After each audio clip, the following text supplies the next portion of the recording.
So with John Stuart Mill, we get the last major classical economist. So we had started our journey with Adam Smith, and then we looked at three subsequent classical economists after Adam Smith. That'd be Jeremy Bentham, Robert Malthus, David Ricardo, right, which I've made lectures for each of those. And so this last one is John Stuart Mill. And what makes the classical economist a classical economist is this reliance again on markets to kind of help sort out society, right? Because there's this concern with the classical economist of finding order in the world. But also another concern with the classical economists is trying to understand the scope of, where fundamental value and whatnot exists. So Mill. So you can see here he's born even pretty late in our time period here, right? So Adam Smith is writing 1776. Bentham, Malthus are all creating their works in the first two decades of the 19th century, of the 1800s. So what do we see here with Mill? What we see is that John Stuart Mill is son of a actually pretty leading economist at the time, James Mill. James Mill had worked with Ricardo, so I guess you could say him being an economist, he kept it in the family business. James Mill, the friend to Ricardo, was also a friend of Bentham. So in some sense, John Stuart Mill, he's actually a pretty nice kind of closing bookend here to the classical period, because his ties go to the earlier mentioned classical economists. Dude, he's a pretty smart guy. I don't know what else to say. He was reading Greek, he was reading Latin. I've tried myself I had to take a Greek language course at one point, and I don't know. I don't feel like I'm any better of a person having learned it. I don't even think I really even learned it. But anyway, John Stuart Mill, he was classically trained in Greek and Latin, and then expanded to doing mathematics, chemistry, physics, and logic. And then began his work on political economy, which again is kind of the central focus, especially of the early classical economists, primarily Bentham and Malthus. And then because he had worked so intensely on learning the theory that he wanted to learn, he actually did have a nervous breakdown in his early 20s. This typically happens with many economists, especially just because of their closer affinity to the mathematics, and you actually do often see, especially with those in the mathematics, that the intensity of their study actually causes them to typically have a nervous breakdown or some other condition in their 20s. Because interestingly enough, this would be the time period where the human brain doesn't usually fully mature, especially in men, until their late 20s. Fun fact.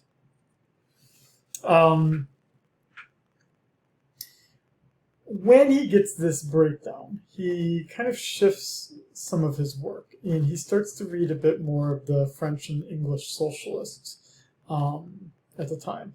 And so what becomes notable about John Stuart Mill as a classical economist is that he is far and away, more so than his predecessors, really involved with social reform. He cares about things like wealth distribution. He cares about the rights of women, the rights of workers. And so because he cares about these things so intensely, it comes out in his work. He marries,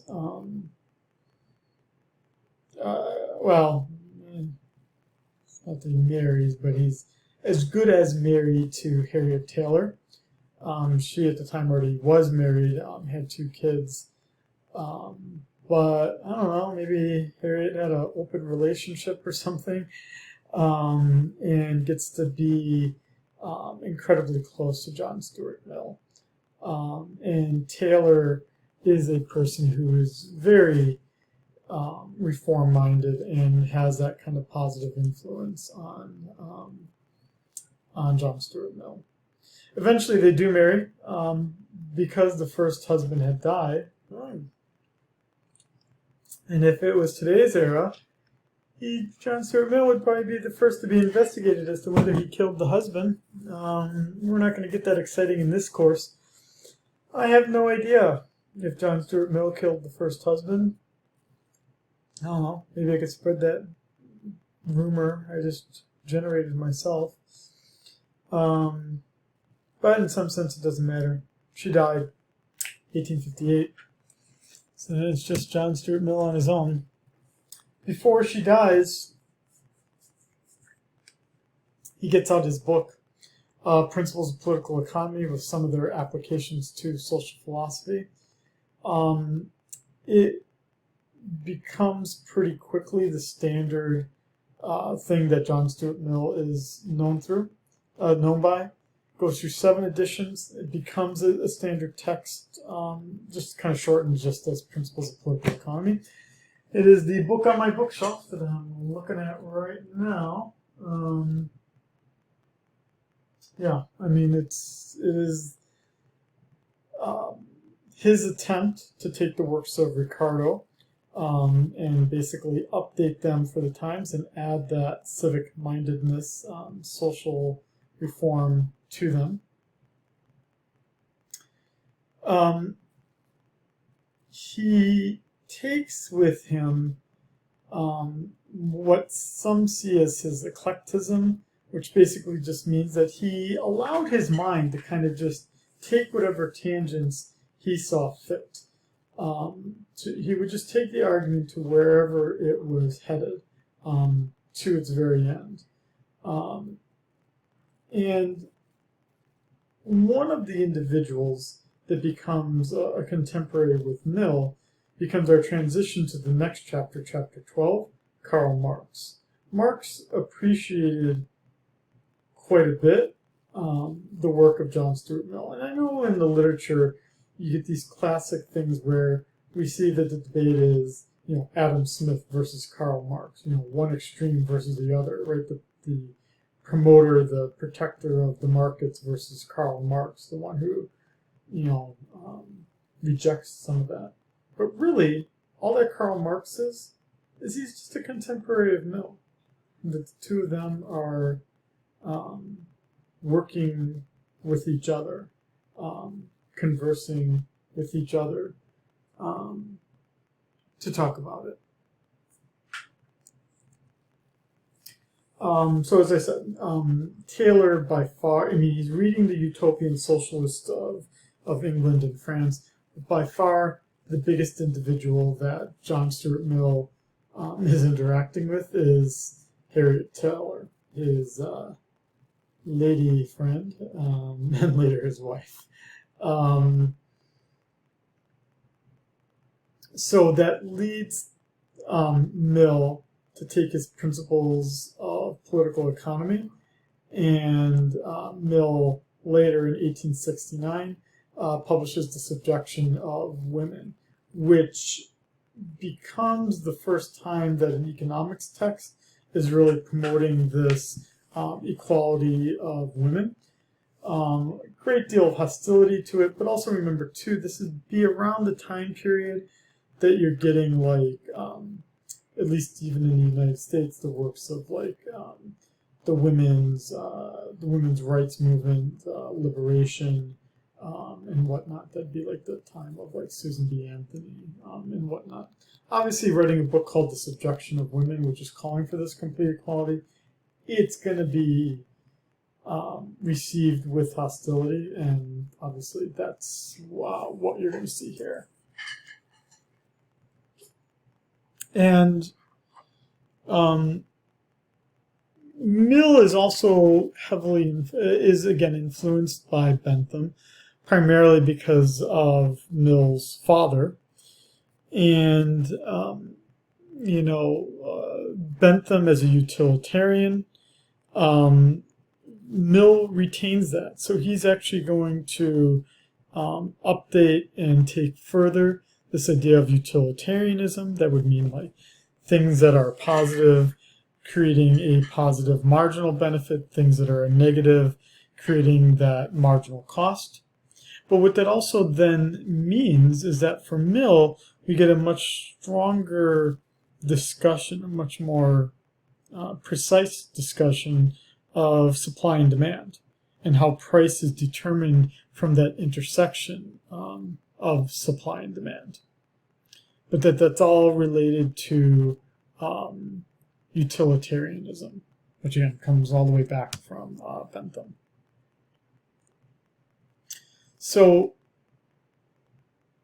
what extends out to today is the idea that Mill takes of understanding the human being, the one that's engaging in his utilitarian principles, that the person out there is what's considered a rational economic man. It's this person who abstracts, it's an abstraction of what would the rational economic individual, what would they do?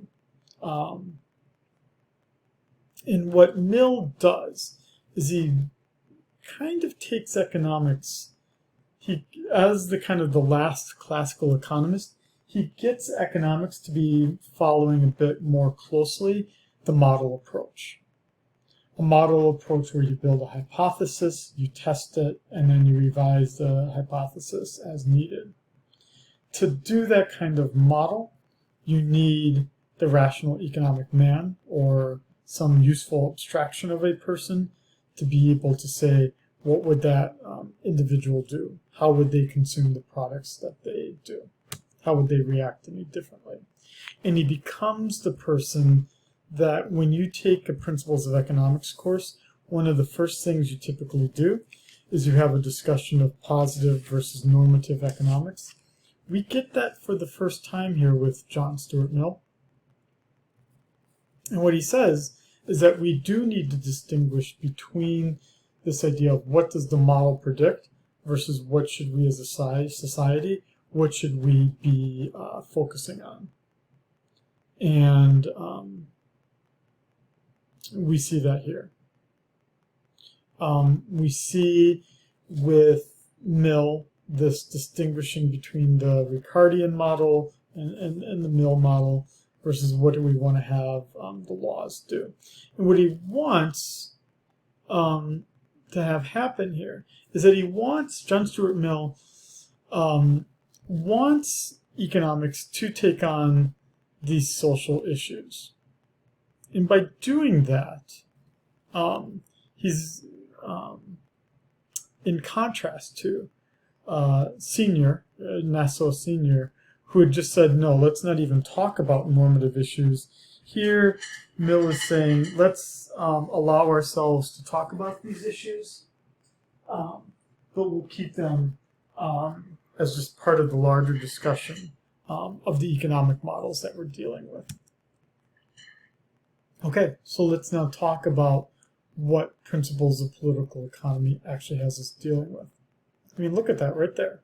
That's our Ricardian model, right? Land, labor, and capital. Those are the things that we talked about in the Ricardian model in Chapter 7.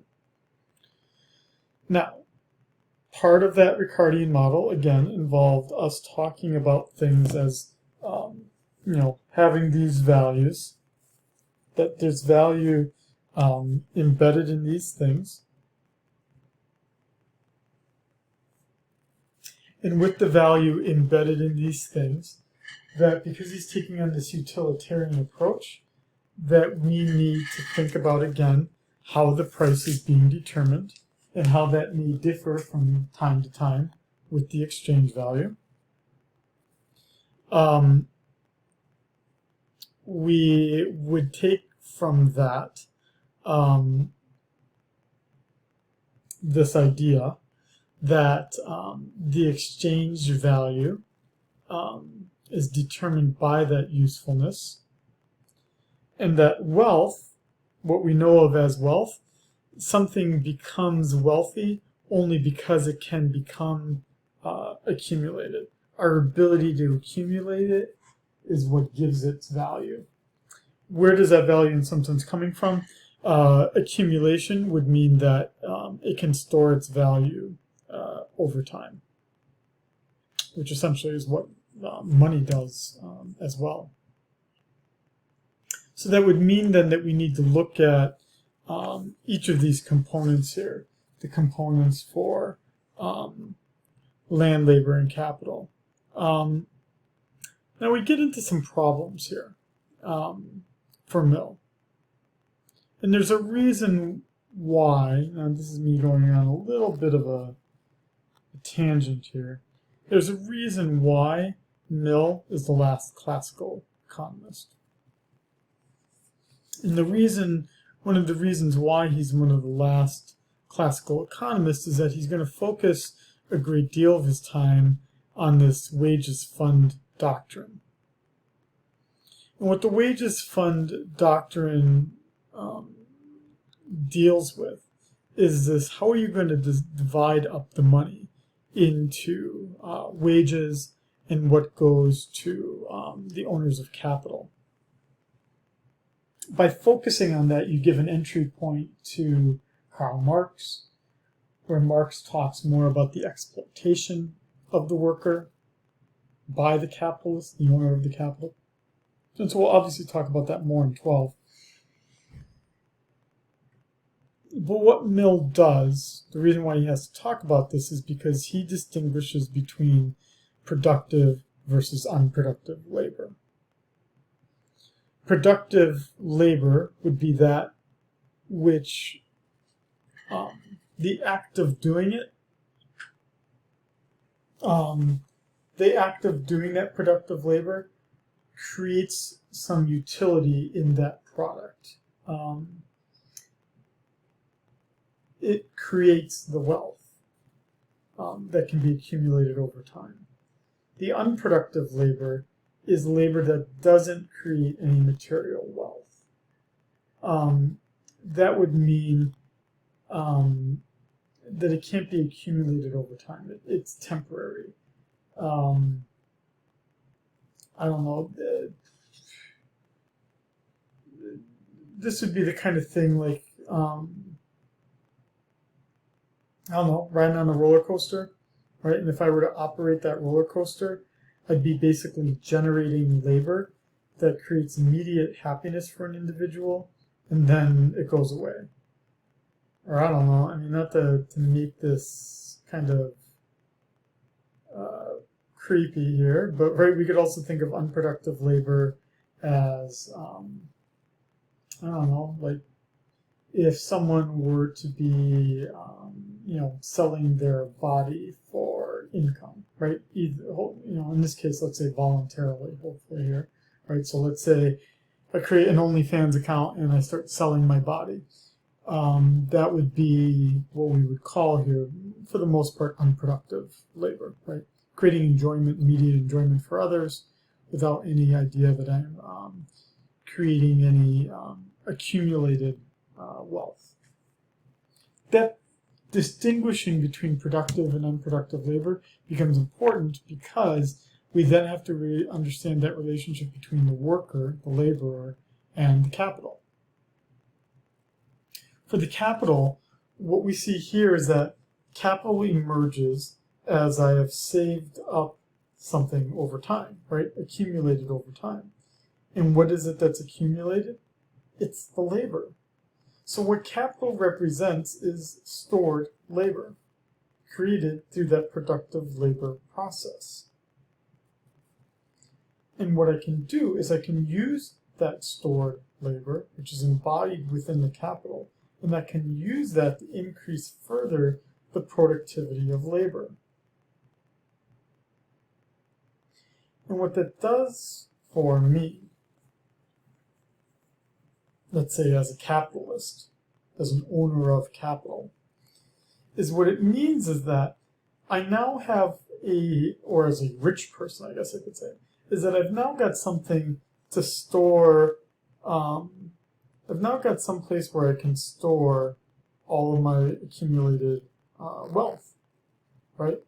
I can take my accumulated wealth and instead of spending it on unproductive things, I can direct it to productive labor. I can use it to accumulate even more capital.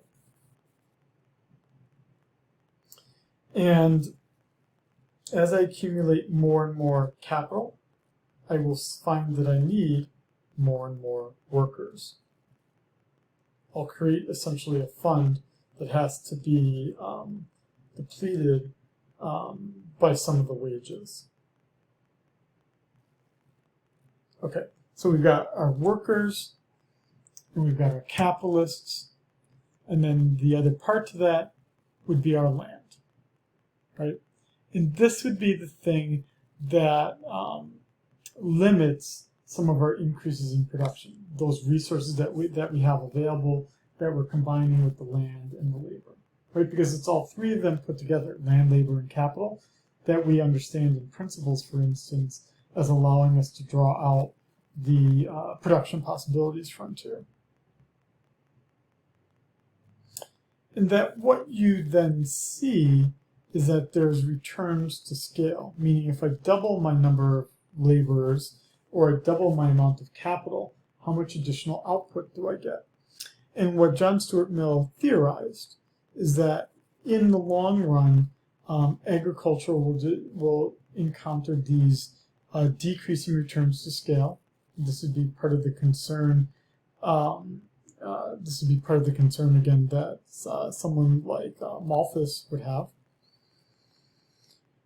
And what ends up being taken up by the neoclassicals, which we won't talk about until chapter 16 and 17, is that what we get from Mill is this distinguishing between the short run versus the long run returns to scale by increasing the number of inputs in terms of how many additional outputs we get from those things. Then we get to Book 2 of Principles of Political Economy. And here in Book 2, we get this distinction between the laws of production versus the laws of distribution. So for the laws of production, these are things that really can't be changed. It'd be like changing again, like the law of gravity. It can't be changed by human will or the way that institutions are organized. But by drawing a distinction between production and distribution can be changed by humans, and things can be rearranged. And so what we see here is that whereas Ricardo saw production and distribution as closely tied to one another, here they're going to be split apart from one another. And let's not focus on the laws of production. Instead, we're going to focus on these laws of distribution. And so, with that, what we can do is quite a bit, because when we look at how it is that economists, even today, how we start to build up neoclassical thought, and look at the theories of production and distribution, we treat them as separate chapters where we talk about that production decision being made in a very mechanistic, very mathematically oriented way, just like you would a law of nature, something where the people themselves are not going to change it. And from there, we get to his book 3 of his Principles of Political Economy with value theory. And what the labor theory of value essentially tries to do is it tries to determine why essentially wages are what they are and how we can understand objects as embodying the labor within them. And so what we need to look at then is, start treating the worker as an input price, or the wage as an input price, and then using that to determine how the price of the commodity, the thing that the labor is embodied in, how that price is later determined. How it's determined, well, dude, you guys already know this. This would just come from the Principles of Econ course, which would be we determine it with our supply and demand, right? And we actually get specifically for the first time is we get this idea that the price is determined by the intersection of that demand and supply curve, or the point where the quantity supplied equals the quantity demanded. Now, this is something that's going to be taken up by Marshall, Alfred Marshall, who writes the first Principles of Economics textbook. So we'll kind of expand on that a little bit more later. But essentially, the price is determined by the intersection of supply and demand. That equilibrium price is determined by the equilibrium quantity. And then the final part to this here would be where we start to look at this in terms of rent. He didn't actually differ too much. David Ricardo had a pretty strong theory of rent, and he just largely maintained that Ricardian theory of rent. Didn't really make any adjustments to it, except did start to introduce the idea of the opportunity cost, which would be that even if I have something that something's value would be determined by its alternative uses, at least in the production process, and that can influence the price of the land or the rent that it generates. Now, Mill is important because as the last classical economist, what he also stops is this kind of like, although not enough time for Karl Marx, but it does start to as this kind of bridge to the later neoclassical economist. He gets economists to stop thinking and being so centered on looking for these value theories. So what he's trying to do here is say, let's not focus on value, let's look at prices. And what those prices are, again, are the things that are determined by supply and demand. So prices, not values. I laugh at this because Mill comes across him as one of these individuals then who says that he's so confident in his labor theory of value, he says there's basically nothing else for anyone to talk about anymore.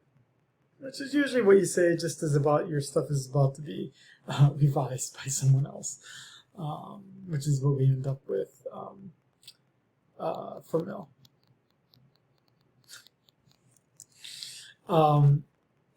Sorry, going back here. What we get here is this wages fund doctrine here, just expanding on that just a little bit more.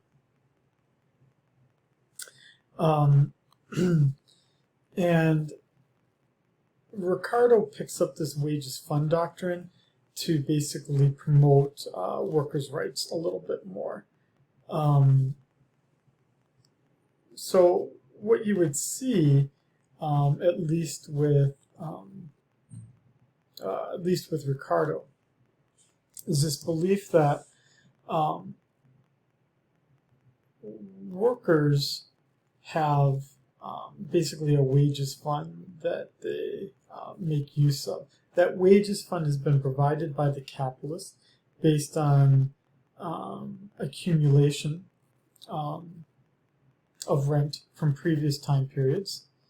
And what that does is it determines the level of productivity of the workers.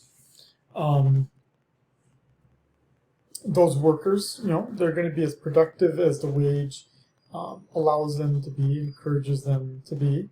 And what we then see is that as the workers become even more and more productive, that their wages increase more and more, and that the excess of those wages then go into the following year's wages fund. Now, Nasso Sr., interestingly, then is saying that you don't need unions. You don't need unions because the workers are getting basically, it's not that their wages are negotiated between them, the unions and the capitalists, rather that the wages are determined entirely by their productivity. Keep in mind, when we get here to chapter 12, the Karl Marx idea, which kind of builds on this, is that no, workers are never paid according to their productivity. Instead, it is a negotiation process, which is why, for Marx, unions are essential. Jean Nossi Sr. also then does make this argument about that if you were to remove poor laws, you could find some way to increase worker productivity. These poor laws would be ones that basically guarantee, like, let's say, income or food or other resources for the poor. If you basically tell people that they don't get those things, then they'll work harder because they know that they need to in order to survive, I suppose. Mill himself is not a strong supporter of unions. He realizes that they're needed to some extent to create some organization to put some pressure on capitalists to raise wages, but it's really not until Marx that you're going to see that strong promotion of having unions. Again, Mill accepting the wages fund doctrine, what he sees is it's kind of like a hybrid plan here, that basically you have the wages fund, this fixed fund that the capitalists are setting aside, and then it is augmented, increased a little bit more to the extent that the worker is even more productive. But what Mill does is he really does, again, more so than Adam Smith, sets the stage for Karl Marx, because think about it. The big chunk of what the wages are was determined by the capitalists when they initially set up that wages fund. So there is inherently some differential power between the worker and the capitalist, with the capitalist in here taking the first step to setting up the wage funds that are available. And what we take from that is that we then have to start talking about how do you reformulate Say's law, which we get from, again, from Jean-Baptiste Say. And what Mill does is he starts to reformulate Say's law to be able to talk about whether it would be possible to have surpluses over an extended period of time. What Mill, in the end, ultimately does say is that you do need, again, this accumulation of things to be able to create this wage funds, which you can then use in later times to accumulate even more wealth.